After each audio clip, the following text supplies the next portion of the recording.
Good morning and welcome to Zen Fits. Beautiful day here in Monday in Blackstone, the center of the world.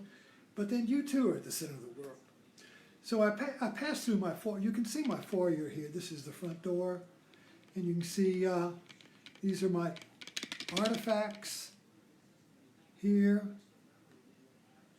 My a friend's Christmas tree had no place to put it, so we just leave it up all year. See all my gods and goddesses, my artifacts, the Russian nesting doll. This thing right here is a trick Jesus. I think, of course, this is all reversed, so you can't tell. But anyway, they're all here. The artifacts of my journey, my first guru up there on the wall. But as I passed through here this morning, as you can see here, I have this stone Buddha face, a smile. And as I passed through here the morning, look, not as bright, but the sun was hitting this and turning this, and the gold of the sun on this is my father's Annapolis sword, and this is a mala that a friend of mine traveling in,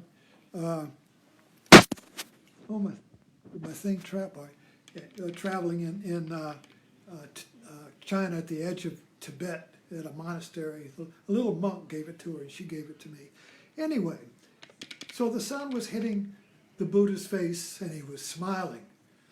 And so I began writing about that morning, and asked the question, what is the Buddha's smile? So I've been inquiring into that question this morning, and writing about it, and here I am, and we're going to talk about it. That sun is really bright. Let me get there. Okay, that's better. So the Buddha's smile, all the pictures of the Buddha is just sitting there smiling. What's going on? It's kind of like the Mona Lisa. It's very enigmatic, mysterious. What's he smiling about? What does he know? What's the smiling about? And it's just smiling. It's a very peaceful smile. It's an inner smile. It's not an outward smile like, oh, I see somebody coming, or oh, I just got a Christmas present, or smiling at somebody. It's not an outward smile at all. It's an inward smile. So it makes it very mysterious. It's kind of like maybe if you're doing a crossword puzzle and you get the word and you smile. So it's kind of like an inward knowing smile. You know something. You figure a problem out, and you smile inwardly because you know, and it doesn't make any difference if anyone else knows or not. You're by yourself. You smile, an inner smile. You see, and so the Buddha, as a metaphor, the statues are metaphors. They are the statues of all the gods. You see them here. All the Buddhas and the Shivas and all the little all these gods are teaching metaphors. They're not gods any more than my teddy bear is a real bear. You see, it's a metaphor that you can. Anyway, I get it. So the Buddha statue, you see, is that is a teaching. And so let's pull this apart and say, how do we lose the Buddha smile? Well, I was writing this morning, is that the first time we lose the Buddha smile, now the Buddha smile is the smile of our inner knowing, our inner nature knowing. And the smile is conscious knowing. See, so when we consciously know who we are, we smile. When the knowing becomes conscious, being, which is our knowing, becomes conscious. Consciousness and knowing or being become one. We smile. But there's a separation between being, our nature, and our smile. So I was looking at that this morning, and we can go back to our childhood. Now, as a photographer, kids come in for a picture, and the parent says, smile now, try to smile. be good, smile. Be good now and smile. And the kid goes, So now I have to undo the smile. I have to get the kid to come back to his natural smile. I have to get the child to come back to his natural being, which smiles automatically. It just smiles. See, so it's not fake. But right there, the child is caught in a double bind. What's the double bind? We should understand this. A double bind is when you have two commandments or imperatives that you must obey, but they're contradictory. But you must obey them. But you can't. But you must. But you can't. What do? We create a strategy where we can do both at the same time. So what is the child doing? What are the two commandments? Well, the child has, children are programmed, DNA, to be natural, obey themselves, play, but also to obey the parent.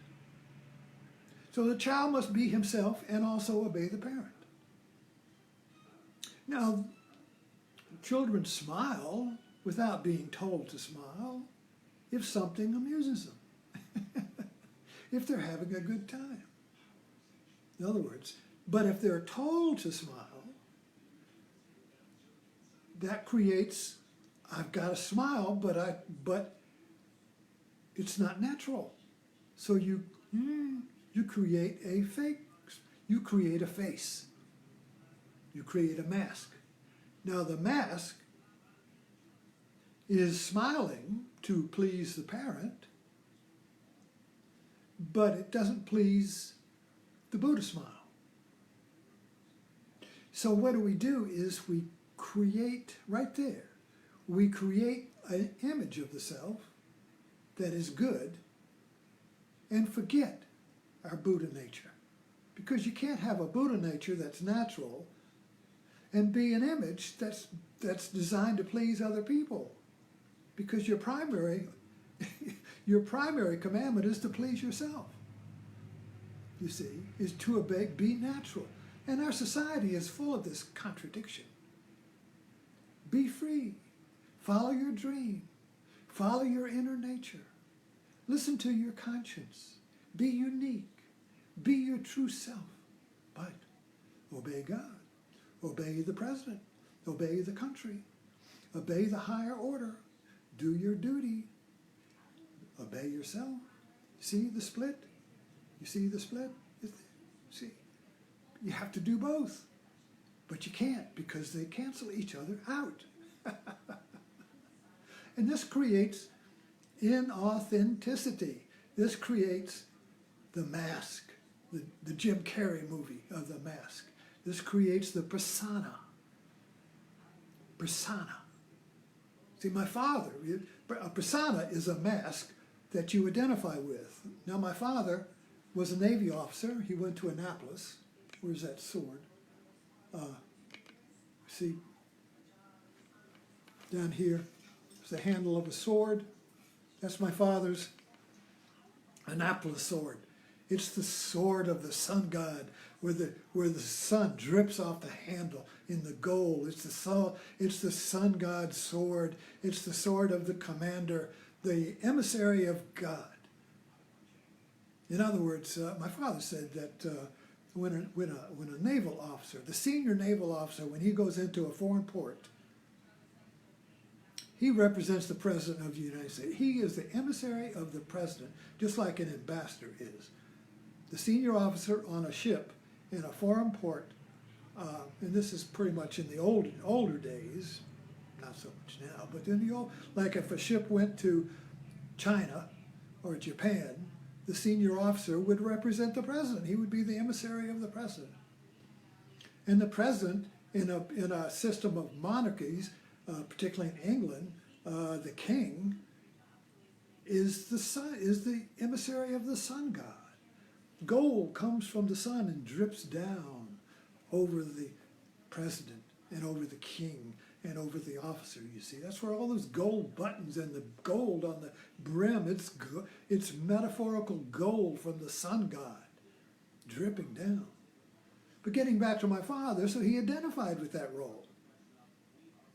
His persona as the captain. And when he retired from the Navy, he couldn't work because nobody would salute him. And at home, he was kind of like the captain.